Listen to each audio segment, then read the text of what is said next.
I'm gonna be honest, it's too much. It's too much. You know, in the future, I have to say, we need to enjoy our time while we're here because the end might not be so far away. NASA is warning that the chances of an asteroid striking our planet, this planet we live on, at some point over the next decade has doubled over the past 3 weeks. How long ago was the inauguration? Oh, like 5 weeks, I think. No, it was 3. It was 3. You know things are tough when you read that an asteroid might be headed at us, and my first thought is, oh, finally, some good news. The chances of an asteroid hitting the Earth over the next 10 years is 2%. You know the White House is trying to figure out how to blame this on DEI, right? It's like this. They come from the blackness of space, these asteroids, and... So anyway, it might be time to pull Ben Affleck out of that Dunkin' Donuts, get him back on the rocket. Crank the Aerosmith, folks. We're going for a ride. And then we have the flu knocking everybody out. Anybody have the flu? I hope. Good thing I didn't see any hands. Here in California, they say for the first time in 5 years, the flu is killing more people than COVID. Which, yay, I guess? I don't know.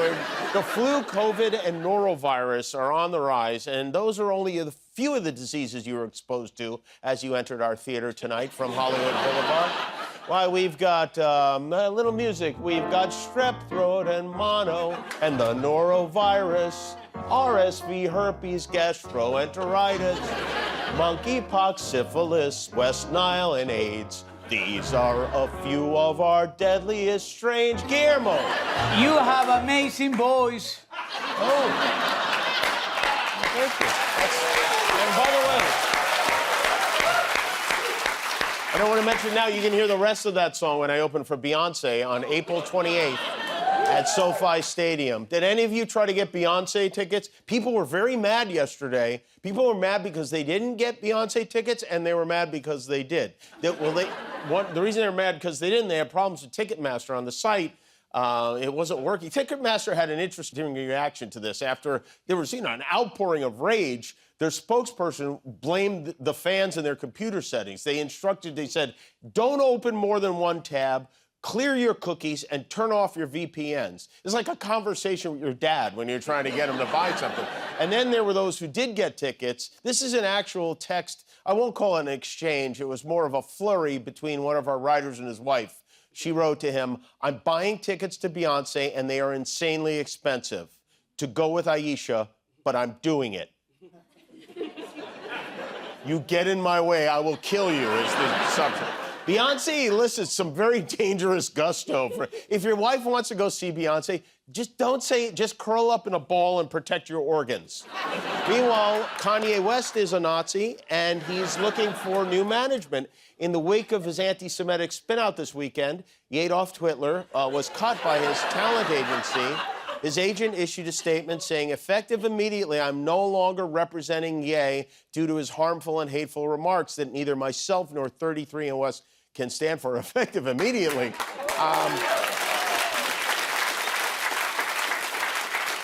How about effective 2 years ago? How about effective Friday when he wrote, I am a Nazi on Twitter? You needed the weekend to think that one through?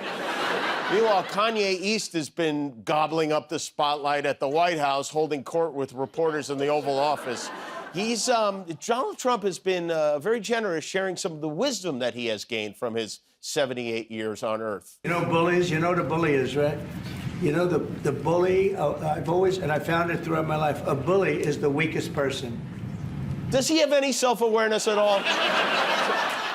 The character of Biff in Back to the Future is based on him, and that was 30 years before he became president. And I hope this isn't bullying, but what the hell's going on with the color of his face? He looks like the vest you wear to go deer hunting. Think he knows you're supposed to take the makeup off it, or I think they keep shellacking on more coats because it's like he saw his makeup person this morning and said, give me the circus peanut today. Blob the Builder is still going all in on his ridiculous and potentially disastrous plan to force nearly 2 million Palestinians who live in Gaza to go live somewhere else. There seems to have been no thought put into this plan outside of just what he says at the press conference, where Trump was asked something to the effect of, what if the Palestinians don't want to leave? We're moving them to a beautiful location. They're going to be in love with it. I did very well with real estate. I can tell you about real estate. They're going to be in love with it. This is not what you say to people you're evicting from the place where they live. This is what you say to your parents when you're about to put them in a retirement home. You know, trust me, you're going to love it. It's great. You'll get all your meals. They have pickleball. It's going to be...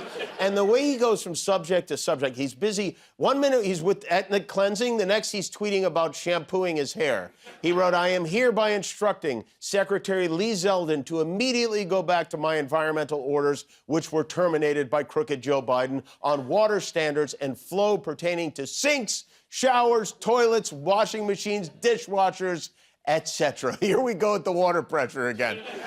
My water pressure is fine. Guillermo, how's your water pressure? Very strong. It's good? It comes Yeah, out? it's good. Yeah, it's very strong. Yes. I would suggest, Mr. President, that if you have to flush your toilet 9 times, it may not be the water pressure. You might...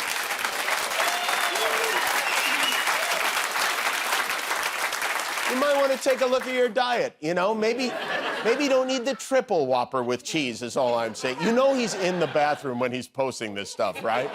And as silly as this all sounds, the teat-suckling sycophants like Larry Kudlow on Fox Business are lathering it up. I can't thank President Trump enough. He's going to make showers great again. For the first time in 4 years, I could take a real shower with the water pounding down on me. Not some puny Biden drizzle. I am so turned on right now. Larry, what is going on with Larry Kudlow? Somebody get that man some Flomax. And not just a great shower, but in the sink, too.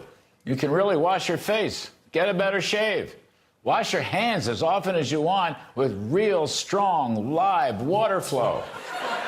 Okay, Larry's definitely having trouble peeing, right? This is a cry for help. Stand up and let us see the front of your pants. I want to see what's going on.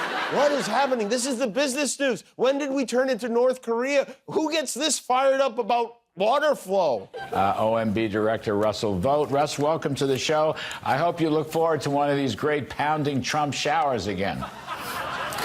I do, Larry. Thanks for having me on. We've reached a point where old bald men are openly fantasizing about getting a good pounding in the shower, thanks to Donald Trump. But that's the level of fealty required right now. The White House yesterday banned reporters from the Associated Press because the outlet refuses to call it the Gulf of Mexico, the Gulf of America, which is the name Trump has given it because he is dumb. So they kicked them out of the Oval Office. They're like, you cannot report from here anymore. And they're going to keep kicking journalists out until all they have left are Fox, Newsmax, OAN, OnlyFans, and Golf Digest. That will be it.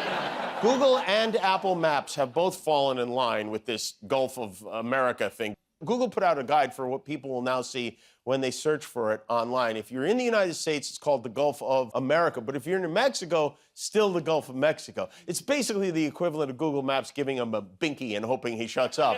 And the other bigly change to the map Trump wants involves Greenland. Trump, as you know, wants to buy or just swallow up Greenland, which is such an obnoxious idea. But since it's a Trump idea, it's a great idea. There's a representative from Georgia, a man named Buddy Carter, who introduced a bill, a real bill on the House floor, that would give Trump the power not only to try to purchase Greenland, but also to change the country's name to Red, White, and Blueland. Here's Buddy with more. You know, there's a price for everything, and renaming it, you know, they should want to rename it after the freest country in the world. That would give an indication to people that now they're a member of the freest country in the world. Well, congratulations, Buddy. That might be the headedest idea I've ever heard in my life. Let's see, how do we let a country we've just taken against their will know how free they are? I know, we'll force them to change their name to Red, White, and Blue Land. Do you think Trump ever wonders, are these people making fun of me because this is too much? Meanwhile, Denmark's like, why don't you Red, White, and us? Because we want no part of this.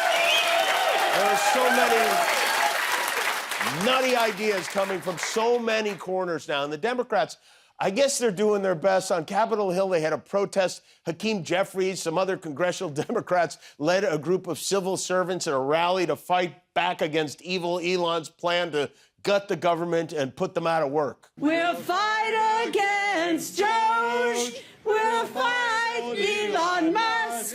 No Elon scab within our walls. We'll fight from dawn to dusk. Oh, which side are you on? Which side are you on? The losing one? It seems like, oh my, we are not going to stop these people with a senior sing-along. That is not how...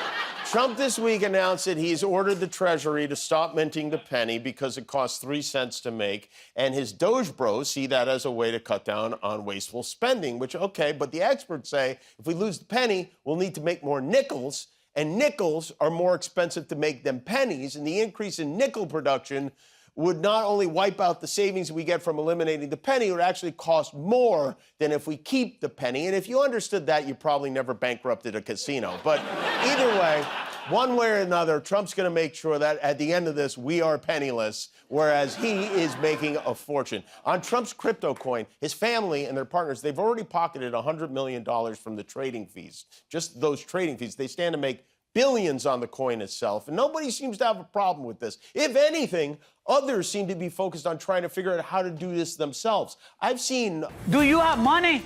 But you want so much money? Bro, it's me, Guillermo, from the Guillermo and Jimmy Show. I'm launching my own coin, the G Mexi coin. We all gonna be rich! Yeah! But how does it work? Who cares? I'm famous. Famous.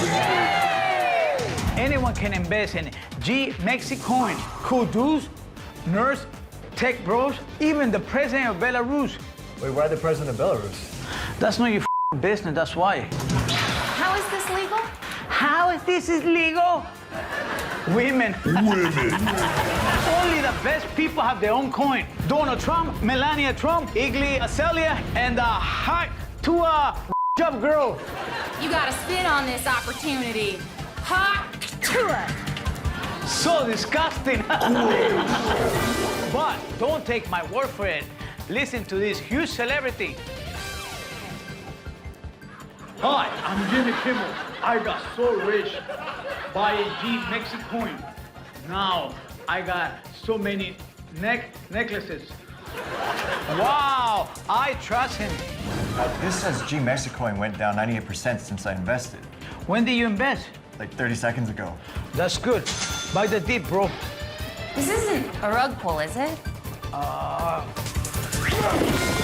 No hablo inglés. Invest in G Mexi coin or not? Who cares? I already catch up, pendejos. Cha-ching.